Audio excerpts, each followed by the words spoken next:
Assalamualaikum warahmatullahi wabarakatuh. Selamat pagi semuanya. Perkenalkan, nama saya Karirina Dunar Laila. Saya dari kelas psikologi 4C. Hari ini saya akan menjelaskan mengenai klasifikasi anak dan remaja berkebutuhan khusus yang mengalami disleksia, diskalkulia, dan disgrafia. Kita mulai dari klasifikasi disleksia. Yang pertama ada disleksia visual. Disleksia visual adalah gangguan fungsi otak bagian belakang yang menimbulkan gangguan dalam persepsi visual. Jadi si penderita ini akan mengalami kesulitan dalam membaca dan mengeja visual. Lalu mereka juga sulit membedakan huruf dan angka yang hampir sama atau hampir mirip, seperti huruf P dan Q, huruf B dan D, huruf W dan M, ataupun angka 9 dan angka 6. Klasifikasi disleksia yang kedua ada disleksia verbal. Disleksia verbal ini merupakan disleksia gangguan bahasa. Jadi, si penderita akan sulit untuk menyebut dan mengeja kata ataupun kalimat. Si penderita akan sulit untuk menyebutkan atau mengeja kata P dan T, B dan G, T dan D, ataupun T dan K. Lalu biasanya si penderita akan terbalik dalam mengucapkan satu kata. Misalnya, sekolah, mereka mengucapkannya sekolha. Klasifikasi yang ketiga adalah disleksia auditoris. Jadi si penderita ini akan mengalami kesulitan membaca karena terdapat gangguan pada koneksi visual auditoris. Sebenarnya bahasa verbal dan persepsi visualnya baik, namun si penderita akan kesulitan menyatakan apa yang dilihat dan dibaca dalam suara atau dalam bunyi bahasa. Jenis disleksia ini terbagi menjadi dua. Yang pertama ada L-type disleksia atau linguistic type disleksia. Nah, pada jenis ini anak atau si penderita ketika membaca itu relatif cepat, namun dengan menghilangkan, menambahi, dan mengganti huruf-huruf, serta mereka akan mengalami kesalahan multikata lain. Contohnya, ketika menyebut kata kereta api, mereka menyebutnya kaapi. Selanjutnya, jenis yang kedua yaitu P-type disleksia atau perspective type disleksia. Jadi, pada jenis ini, si penderita cenderung membaca lambat dan mengulang-ulang ketika membaca, dan juga si penderita akan membaca secara terputus-putus. Baik, pembahasan yang kedua adalah klasifikasi diskalkulia.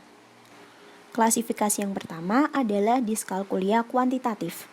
Jadi si penderita ini akan mengalami kesulitan dalam keterampilan berhitung dan mengkalkulasi.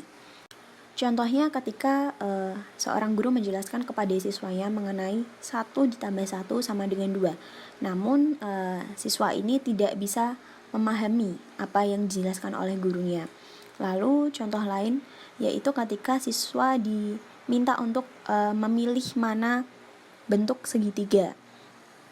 Menurut mereka perintah tersebut sangat sulit karena mereka harus menghitung jumlah banyaknya segitiga. Selanjutnya adalah diskalkulia intermediate. Pada jenis diskalkulia ini, si penderita akan mengalami ketidakmampuan untuk mengoperasikan simbol ataupun bilangan. Contohnya, simbol lebih dari dan kurang dari, simbol minus, simbol bagi, dan simbol akar. Jenis yang ketiga yaitu diskalkulia verbal. Pada jenis diskalkulia ini sebenarnya penderita dapat membaca dan menulis bilangan, namun mereka tidak dapat memahami makna dari sebuah bilangan. Mereka juga tidak bisa mengingat nama bilangan dan mengenali bilangan yang diucapkan oleh orang lain. Selanjutnya adalah diskalkulia kualitatif. Pada jenis diskalkulia ini, si penderita akan mengalami kesulitan dalam menguasai keterampilan yang diperlukan untuk suatu operasi yang melibatkan penambahan, pengurangan, perkalian, pembagian, maupun akar kuadrat. Yang selanjutnya adalah diskalkulia praktognostik. Pada jenis diskalkulia ini, penderita akan mengalami kesulitan dalam memanipulasi hal-hal secara sistematis. Misalnya, kesulitan membandingkan bilangan untuk melihat mana yang lebih kecil atau yang lebih besar. Lalu penderita juga akan mengalami kesulitan bekerja dengan kuantitas, volume, atau persamaan yang sebenarnya hal tersebut merupakan hal-hal yang praktis. Contohnya, mereka sulit untuk membandingkan mana yang lebih besar dari 3/4 dan 1/2. Yang selanjutnya adalah diskalkulia leksikal. Jadi pada jenis ini si penderita sebenarnya dapat membaca digit tunggal, namun tidak dapat mengingat tempat mereka dalam jumlah yang lebih besar.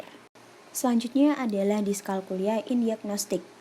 Jadi, pada jenis ini si penderita akan mengalami ketidakmampuan untuk mengingat ide atau konsep matematika setelah mempelajarinya. Yang selanjutnya adalah diskalkulia operasional. Jadi, si penderita akan mengalami kesulitan dalam melakukan operasi dan perhitungan aritmatika. Si penderita juga memiliki masalah untuk melakukan perhitungan yang membutuhkan memanipulasi angka dan simbol matematika. Jenis diskalkulia yang terakhir adalah diskalkulia grafis. Jadi, pada jenis ini, si penderita akan mengalami kesulitan dalam menulis simbol dan bilangan matematika. Pembahasan yang selanjutnya adalah klasifikasi dari disgrafia. Langsung saja, klasifikasi yang pertama adalah disleksia disgrafia.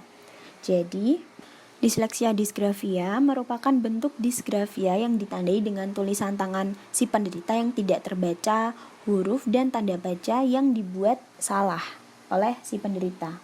Jenis yang kedua adalah motor disgrafia. Penyebabnya adalah karena kekurangan keterampilan motorik halus, tidak tangkas, lalu otot motoriknya kaku. Nah, ketika diminta untuk menulis, maka si penderita akan mengeluarkan tenaga ekstra.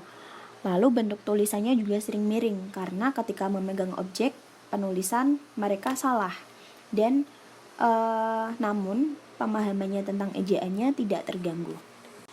Yang ketiga adalah disgrafia spasial. Jadi tulisan yang ditulis oleh si penderita ini seringkali berada di atas garis atau di bawah garis. Lalu jarak antar kata yang ditulis juga tidak konsisten. Jenis yang keempat adalah fonologi disgrafia. Jadi umumnya jenis ini diderita pada anak yang berbahasa asing. Mereka akan kesulitan membedakan antara ejaan dan bunyi. Jenis disgrafia yang terakhir adalah leksikal disgrafia. Jadi sebenarnya jenis ini sama dengan disgrafia fonologi, namun disgrafia ini lebih terjadi pada kata-kata yang sama antara ejaan dan lafalnya, seperti pada bahasa Inggris dan bahasa Perancis. Baik, cukup dari saya. Untuk kurang dan lebihnya saya mohon maaf. Jika ada pertanyaan bisa ditanyakan di grup. Wassalamualaikum warahmatullahi wabarakatuh.